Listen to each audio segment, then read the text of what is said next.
Es un placer para mí estar de nuevo con ustedes a través de nuestro programa Escuela Sabática Universitaria. Iniciamos con un trimestre, el cual se titula Cristo y la Ley.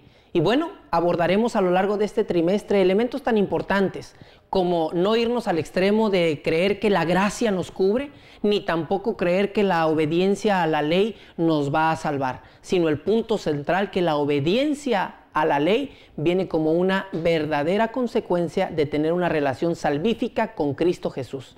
Y con esto en mente abordaremos ya la primera lección. Mi nombre es Manuel de Jesús Sánchez y estoy muy contento de estar con ustedes.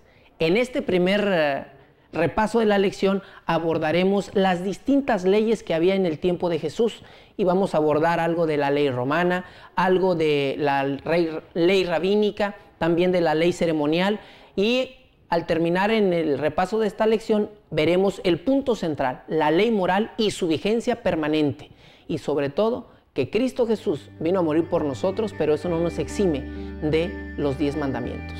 Sean todos bienvenidos.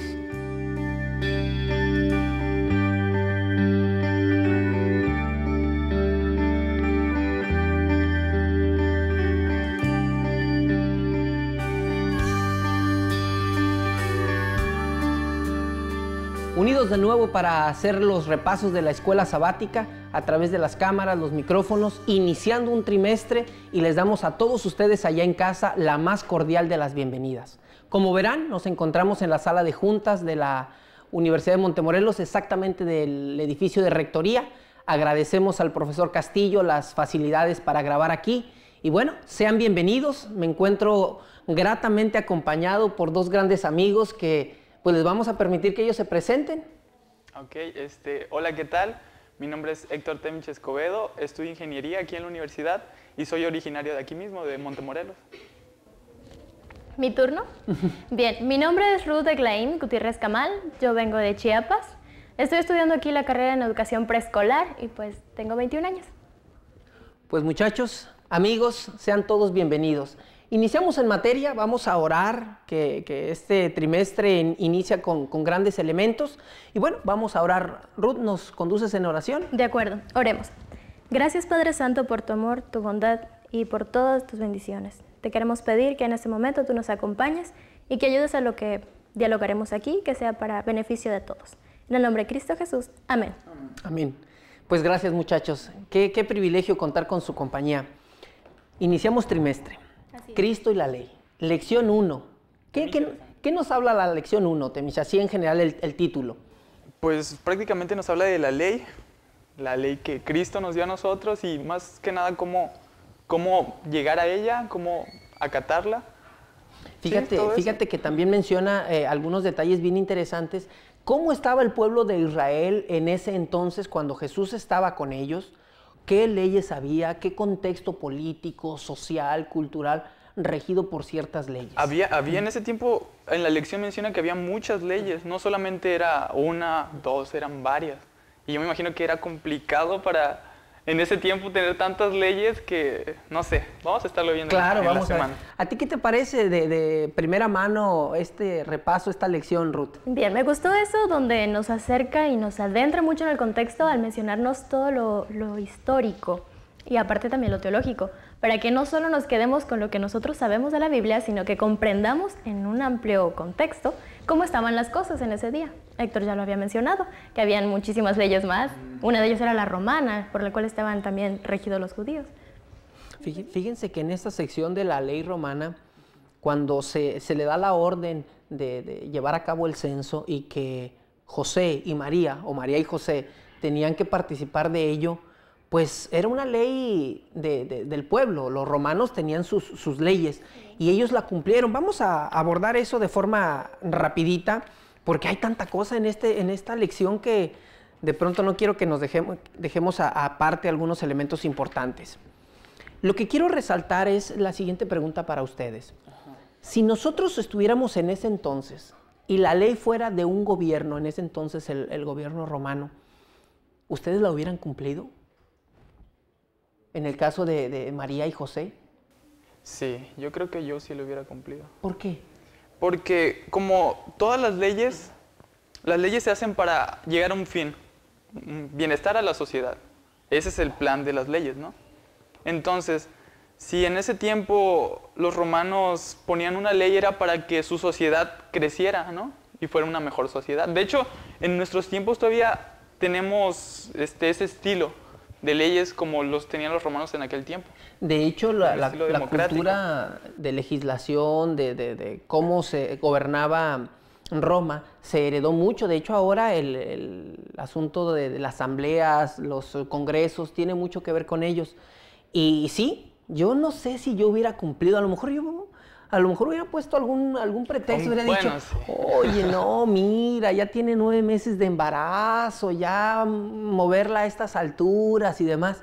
Pero ¿cómo muestra eso que aún siendo una ley que no era divina, sino una ley humana, ellos se someten a la ley, aunque en ocasiones sacrificaran un poquito o un mucho de su comodidad?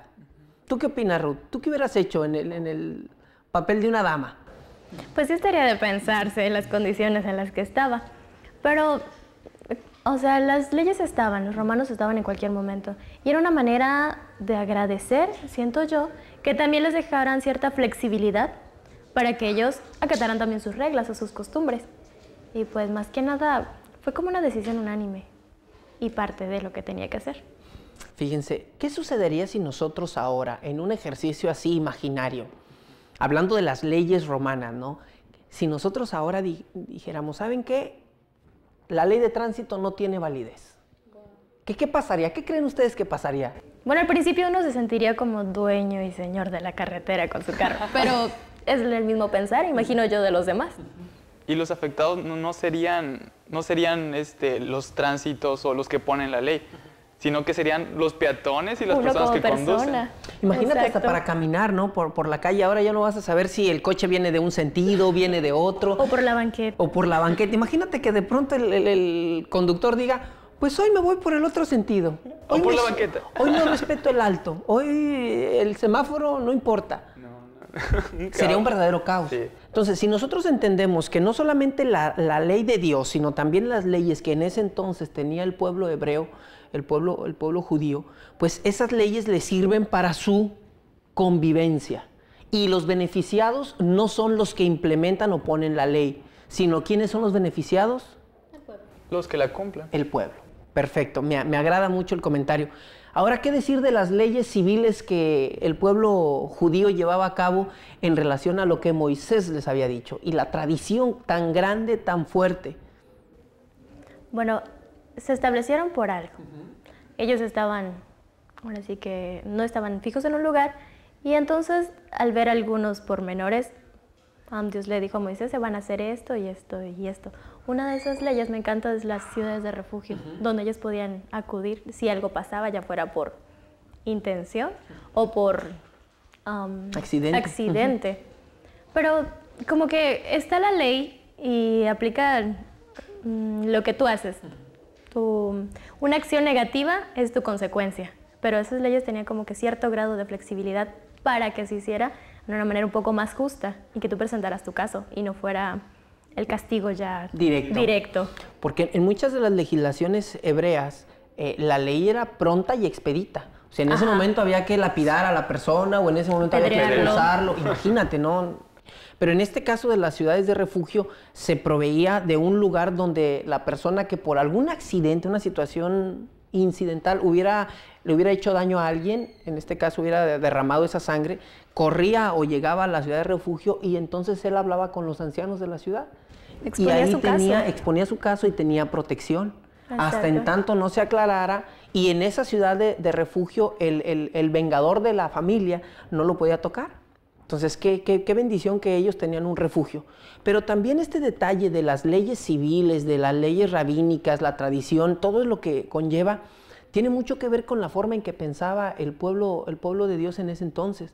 Fíjense, cuando ellos se constituyeron como el pueblo de Dios, se dieron cuenta que la obediencia era la base. Era la base y les animaba a continuar en el camino de Dios.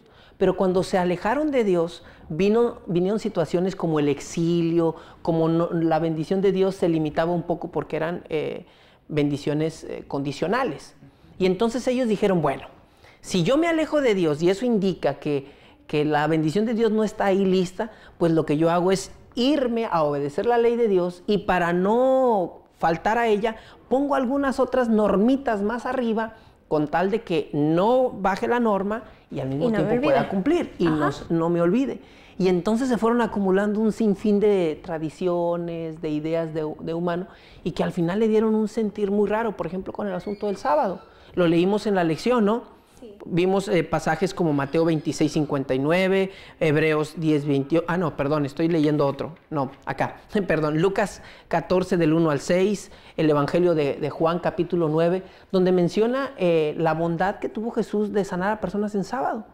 Que en ese entonces fue como una bomba, de que estaba haciendo algo mal, porque estaba en contra de esas leyes rabínicas o las que habían puesto. De esas tradiciones. Exacto. Y que se pusieron con el afán de resguardar el sábado. Imagínate que te digan ahora que en el sábado solamente puedes caminar determinados pasos. Se hace una carga y ese ya es el punto. Pierdes el sentido original de por qué está establecido así. Y entonces ellos tenían un sinnúmero de mandamientos de hombre, de tradiciones, que hacían pesado el santificar el sábado. Y no solamente lo hacían pesado, aparte de eso, y aparte de monótono, cansado, agobiante. Imagínate no guardarlo por amor. O sea, que sería como una carga llevar a cabo esas leyes, ¿no? No sería como tú dices, por amor. ¿Y qué es lo que hace el amor? Hacer las cosas sin que nosotros lo hagamos por obligación, ¿no? Sí, como en respuesta a... ¿Cuánta responsabilidad debemos de tener nosotros, muchachos, para que en este pleno siglo XXI, nosotros como adventistas, que ponemos un énfasis primario en el asunto del sábado, no hacerlo una carga? Y al contrario, como menciona el profeta Isaías, sea una delicia, algo gozoso, algo contento, y que tú digas: ay, Dios mío, es sábado, ya se va a poner el sol el viernes. Y que por fin sábado, y que tú ese día, feliz y contento. De hecho, ahora aquí en la universidad, cuando estás estudiando, estás en exámenes, estás así lleno de carga toda la semana. Llega el viernes y tú te sientes así como que... liberado. Ya me puedo olvidar de lo que es la tarea, la escuela, todo eso, me siento arrinconas la mochila, las cosas, sí. Y un fin de semana tranquilo. Te sientes tranquilo, te sientes, no sé, liberado ese día. Es lo que me gusta. Se siente muy bien. Y es precisamente lo que quiere Dios, no solamente con el sábado, sino con todos los mandamientos, porque ahorita en el siguiente blog vamos a abordar la ley moral. Pero es lo que Dios quiere, ¿no? Que nosotros vivamos esta ley no como un requisito para la salvación, sino como una consecuencia de que nosotros tenemos a Jesús en nuestro corazón y que nuestra relación con Él nos invita a guardar su ley, sus 10 mandamientos. Como nuestra respuesta. Exactamente, una respuesta, no que nos doblen el brazo, no, oye, guarda el 1, ay, Dios mío, me faltó el 2 y ya te doblaron o te pusieron un coscorrón, no, sino como algo que te gozas en hacer, algo que natural. Disfrutas, algo natural. Muchachos, pues estamos casi llegando a la primera porción de nuestra grabación de esta lección. Quiero hacerle una pregunta a las personas que nos están viendo allá en casa y también entre nosotros hacerla. ¿Qué sucedería si de pronto uno de los 10 mandamientos de la ley moral se suprime? ¿Qué sucedería? ¿Y cómo nosotros abordaríamos esa situación? Así que en casa les invitamos para que participen unos con otros. Aquí nosotros estaremos platicando y volviendo del corte podremos comentar estos elementos interesantes de la lección. ¿Qué sucedería si uno de los mandamientos se suprime? Los esperamos.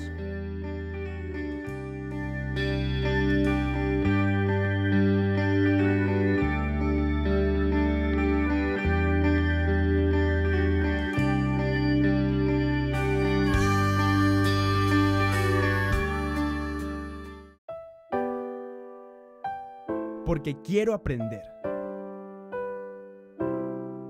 Porque quiero que mis sueños se vuelvan realidad.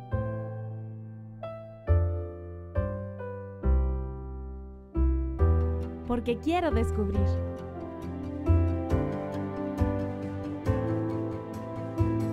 Porque quiero vivir bien. Porque quiero servir a los demás. Porque estoy más cerca de Dios.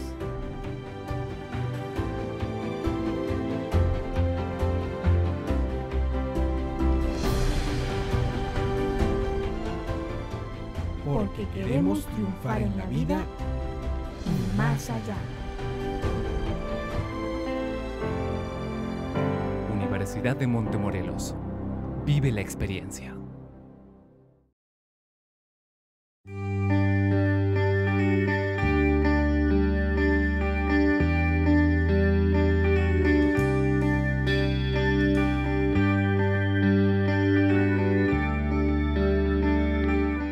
Estamos aquí listos después de esta pausa que hemos hecho para que ustedes en casita pudieran comentar la pregunta: ¿qué sucedería si uno de los mandamientos realmente se suprime?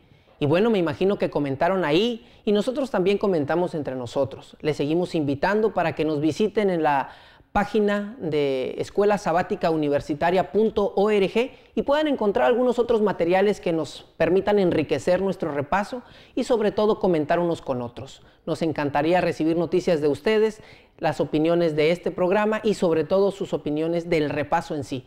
Así es de que bueno, muchachos, de nuevo aquí. Así es. Ahora sí pregunto, ¿qué sucede si uno de los mandamientos, el que sea, el 4, el 5, el 7, el 9, de pronto dicen ya no tiene validez? ¿Qué pasaría? Yo quiero poner un ejemplo. Sería como por decir un carrito de cuatro ruedas. Si a un carro de 4 ruedas le quitas una, ¿qué pasa? El carrito ya no avanza. O no igual. O no igual, exacto. Entonces, ¿qué pasaría con las leyes de Dios? No sería, digamos que lo mismo. Aunque en nuestros tiempos muchas veces nosotros no obedecemos completamente la ley. Solamente decimos una o se nos olvida obedecer la otra y todo eso. Somos personas imperfectas. Entonces siempre tendemos a no seguir todo al pie de la letra. O la jerarquizamos. Le damos más importancia a unas que a otras. Exacto. También nos pasa muy seguido eso.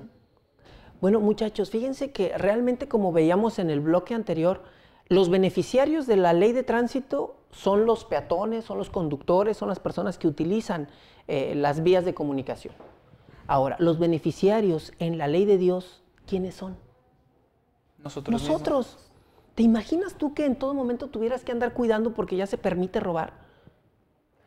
O sea, de por sí nosotros nos tenemos que cuidar de situaciones tan complicadas, pero, que no pasa nada. O sea, tú llegas, le quitas, le pones, y después el otro, bueno, que acá yo puedo llegar y se lo vuelvo a quitar. O sea, ya ni siquiera, nada sería de nadie. ¿Se imaginan? Que de pronto nosotros dejemos aquí todo listo para hacer las grabaciones y de pronto llegue alguien y diga, yo no llevo las cámaras, ¿no? Porque voy a grabar un cortometraje con mis compañeros y ahí andemos buscando las cámaras. O en casa, ¿no? Que de pronto llegue alguien y diga, esta es mi casa, ya no es tuya, tienes que salirte. Imagínate, ¿no? O sea, ese es el problema de quitar un mandamiento. Y cómo nosotros, quiero leerles algo, o no sé si me lo quieras compartir tú, Ruth, en relación a la autora que menciona la lección, ese textito así chiquito. Lo que menciona Leslie Hope. La obediencia de Israel a estos mandamientos no era tanto un asunto de sumisión a la voluntad divina, sino una respuesta a su amor. Y me nace una pregunta. ¿Qué tanta respuesta tenemos nosotros a Dios por su amor? O sea, si no es una sumisión así de, tienes que hacer esto, si no es una respuesta al amor de Dios, ¿cuál es mi respuesta a Dios? ¿Qué le estoy respondiendo yo a Dios? ¿Solamente guardar o intentar guardar los mandamientos porque es una indicación de Él? ¿O busco guardar los mandamientos porque le amo a Él y quiero pasar tiempo con Él? Eso debería ser. Hace un momento platicabas, Héctor, de un ejemplo, de una situación verídica que sucedió. ¿Qué pasó con ese amigo? Sí, pues ya tiene tiempo. Me encontré un amigo que realmente entró la plática de Dios y sus leyes y todo eso.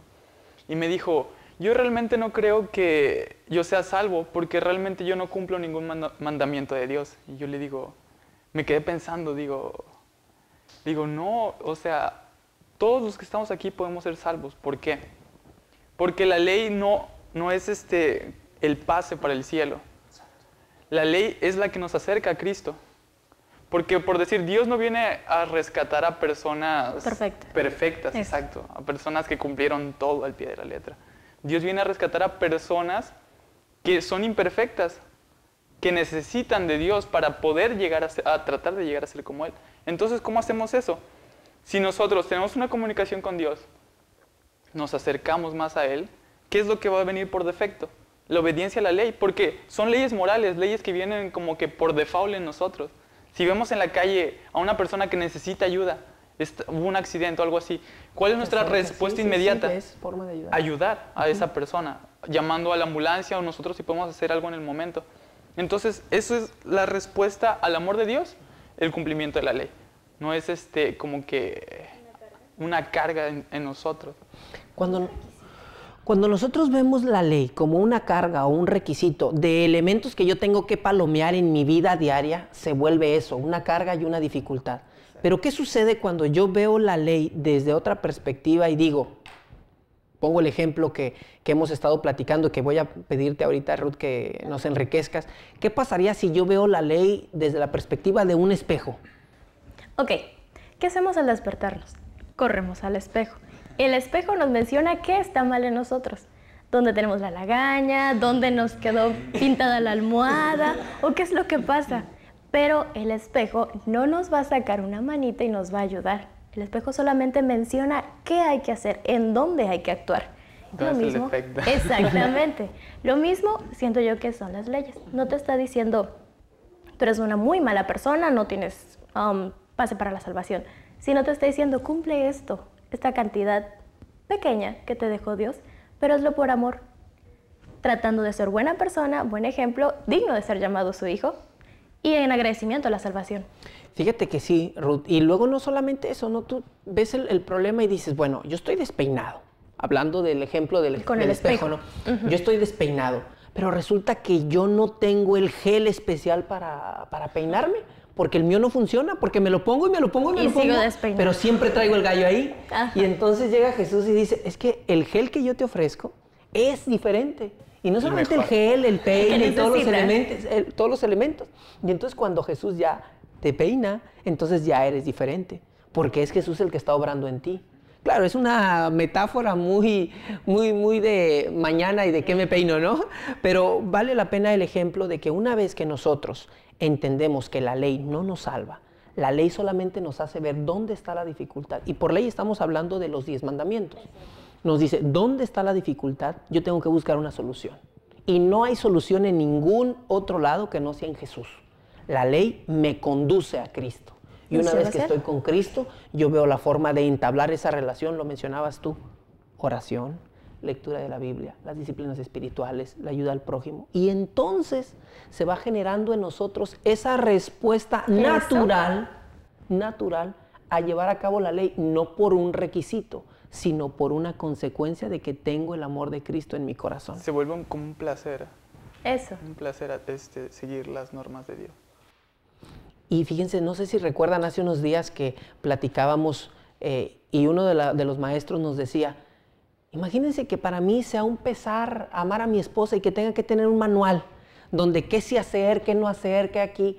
O sea, no, dice, yo no necesito un manual porque yo amo a mi esposa, decía el profesor, yo amo a mi esposa y pues mi esposa quiero hacer esto y esto por amor a ella. No porque me digan si le va a caer bien, si se va a enojar, si va a molestar.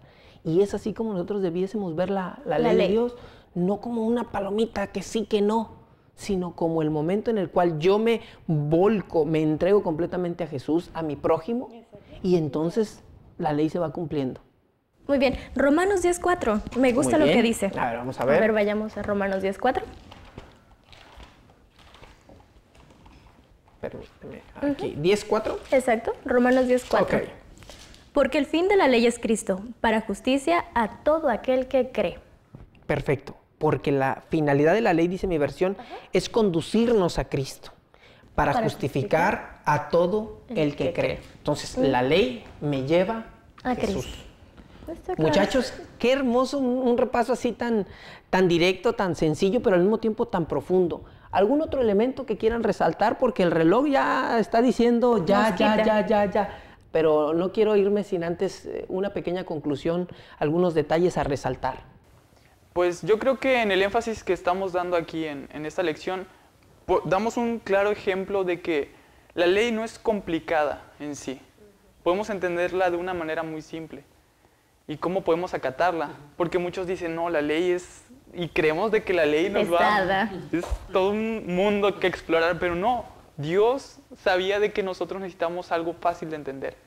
Y en la forma de que lo estuvimos comentando aquí, vemos esa parte que no es difícil atender la ley de Dios, sino que solamente con el amor que le tengamos a Él, la comunicación constante con Él, nos va a llevar, por ende, al cumplimiento de la ley. Un buen cumplimiento, de una buena gana. Excelente, Ruth, ¿tú tienes algo que decir? Pues, ahora sí que me ha ganado. Me uno a lo que dijo. En total acuerdo. Fíjense que qué hermoso es que nosotros podemos llegar y decir, ¿saben qué? La ley moral de Dios es importante, porque los beneficiarios somos nosotros. No es una limitante, sino es una cerca de protección. 2, no la guardamos porque creamos que a través de eso vamos a obtener salvación. La guardamos en la medida de nuestras posibilidades, con el afán de tener una relación con Cristo Jesús, y es una consecuencia, no un medio. Y el elemento fundamental que quiero resaltar, cuando el pueblo de Israel va saliendo de Egipto y se les dan los 10 mandamientos, y que nosotros ahora hacemos la traducción o la leemos con un no esto, no aquí, no aquí, no allá, tal vez perdemos de vista los primeros 2 textos que dice, yo soy el Dios que te sacó de esclavitud de Egipto. Y nosotros solamente leemos, no hagas esto, no hagas aquí, no hagas allá. Pero el punto central es que una vez que nosotros tenemos una relación con ese Dios libertador del pecado, del yugo de la esclavitud, de lo que me gusta es decir, de todo, el Señor dice, no necesitas, porque me tienes a mí, no necesitas tener dioses ajenos, no necesitas esto, no necesitas... Y así se va cumpliendo la ley en el afán en el que Dios dice, si me tienes a mí, no necesitas nada, lo tienes todo. Y con esto, muchachos, en mente, con estos elementos de no guardar la ley como un mero formalismo, sino como una consecuencia de amar a Jesús, con la vigencia de los 10 mandamientos o la ley moral, que también eso tenemos que dejarlo muy claro, los mandamientos o la ley moral tiene vigencia, no así otros lineamientos como la ley ceremonial, como otros elementos que menciona la lección. Eso sí nos tiene que quedar claro, la ley moral tiene validez, tiene vigencia, y la cumplimos por el punto de amar a Cristo Jesús como una consecuencia. Muchachos, pues les agradezco mucho su participación, realmente han enriquecido de forma abundante nuestro repaso. También en casa les agradecemos que han estado con nosotros, que nos han acompañado. Iniciamos este trimestre y los invitamos para que sigan las transmisiones y nos sigan acompañando. Agradecemos mucho su permanencia.